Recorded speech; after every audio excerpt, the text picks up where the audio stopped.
ఇప్పుడు మనం చూస్తున్నది అటవీ చైతన్య ద్రావణాన్ని రైతు తన పొలంలో సొంతగానే తయారు చేసుకునే విధానం. కొన్ని వేల సంవత్సరాలుగా మన అటవీ ప్రాంతంలో అడవిలో ఉన్న మట్టిలో బ్యాక్టీరియా వృద్ధి చెందింది. మన పంటలకి చాలా మేలు కలిగించే అటవీ చైతన్య ద్రావణం. మేము 5 అడవుల నుంచి ఈ అడవిలో ఉన్న పెద్ద చెట్టు కింద ఉన్న మట్టిని సేకరించడం జరిగింది. నల్లమల అటవిలో ఒక రకం మట్టిని తెచ్చాము, భద్రాచలం అడవి నుంచి మట్టిని సేకరించాము, తలకోన అడవి నుంచి సేకరించాము, రంపచోడవరం అటవి నుంచి సేకరించాము, అరకు వ్యాలీ నుండి కూడా సేకరించాము. అంటే 5 రకాల అడవుల్లో ఉండే మట్టిని సేకరించి 5 చోట్ల మన పొలంలోనే 5 చోట్ల అటవీ చైతన్య ద్రావణాన్ని మనం తయారు చేసుకుంటున్నాం.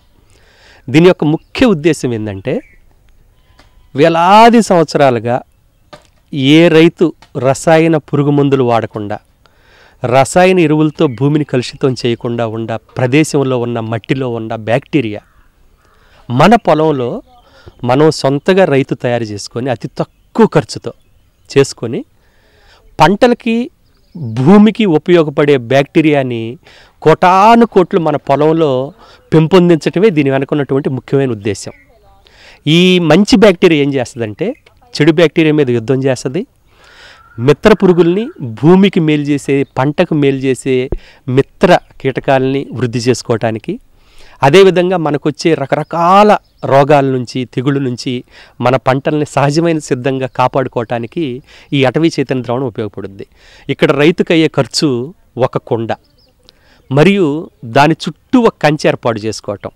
ఆ కంచె ఎందుకంటే మనం తెచ్చుకున్న మట్టి, ఆ ద్రావణాన్ని తయారు చేసుకున్న ఆ ప్రదేశం, ఆ కుండ పగిలిపోయి మళ్ళీ గుంట దొమ్మి మళ్ళీ కుండ పెట్టే పని లేకుండా ఒక చుట్టూ ఒక ఫెన్సింగ్, అది జీవకంచె చేసుకోవచ్చు, లేదంటే ఏదన్నా మనకున్న వనరులకు తగ్గట్టు మనం దానికి ఒక సంరక్షణ ఏర్పాటు చేసుకుంటాం.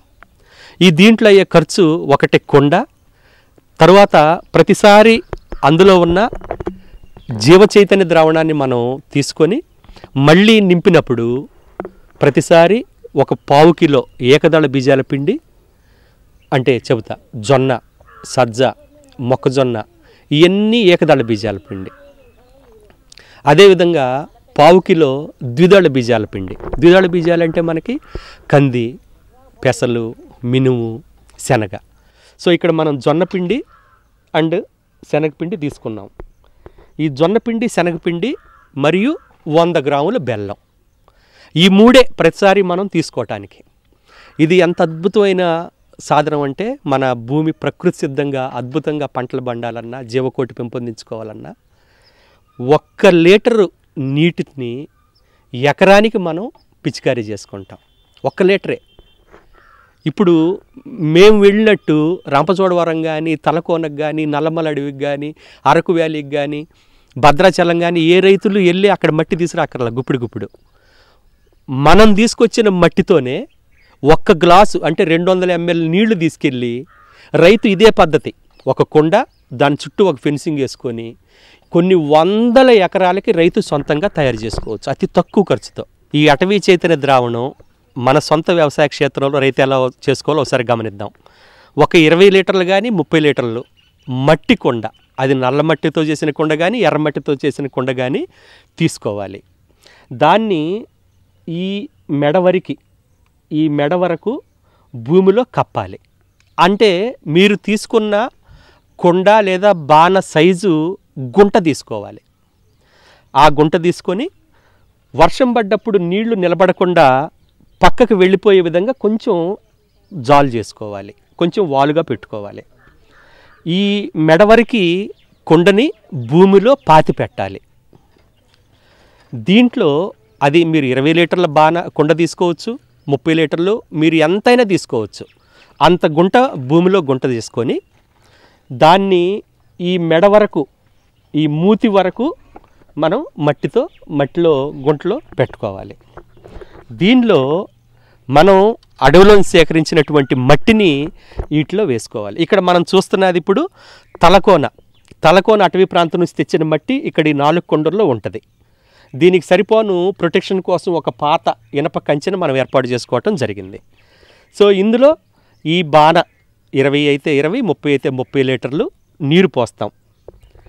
ఆ నీరు ఈ మూతిది వరకు వచ్చే విధంగా చూసుకుంటాం. దీంట్లో 250 గ్రాములు ద్విదళ బీజాల పిండి, అంటే మనం శనగపిండి తెచ్చుకున్నాం. అదేవిధంగా 250 గ్రాములు జొన్నపిండి తెచ్చుకున్నాం, ఏకదళ బీజాలు. అదేవిధంగా 100 గ్రాములు బెల్లం తెచ్చుకున్నాం. 100 గ్రాములు బెల్లం. ఇది సేంద్రియ బెల్లం, మరీ మంచిది. సేంద్రియ బెల్లము ఏ విధమైన రసాయనాలు వాడకుండా తయారు చేసిన బెల్లము చాలా అద్భుతంగా ఈ బ్యాక్టీరియాను పెంపొందించడానికి ఉపయోగపడుద్ది. ఇంతేనండి, ఈ 3 పదార్థాలు ఒక కొండ. అదేవిధంగా మన వ్యవసాయ క్షేత్రంలో నీడలో కప్పి ఉంచాలి, నీడ ఉండాలి. సూర్యరశ్మి నేరుగా ఈ మట్టికి కానీ కుండకు కానీ తాకకూడదు. అందుకే మనం ఏం చేస్తామంటే దీని చుట్టూ తీగజాతి కాకరలు పెట్టుకుంటాం. మనకి నీడనివ్వటానికి అవిసె తొందరగా వస్తాయి, అవిసె పెట్టుకుంటాం. 2 ఉపయోగాలు. ఒకటి, దీన్ని ఎప్పుడు కప్పి ఉంచుద్ది, నీడ ఉంటుంది, సూర్యరశ్మి నేరుగా ఈ నీళ్ళకు తగలకుండా ఉంటుంది.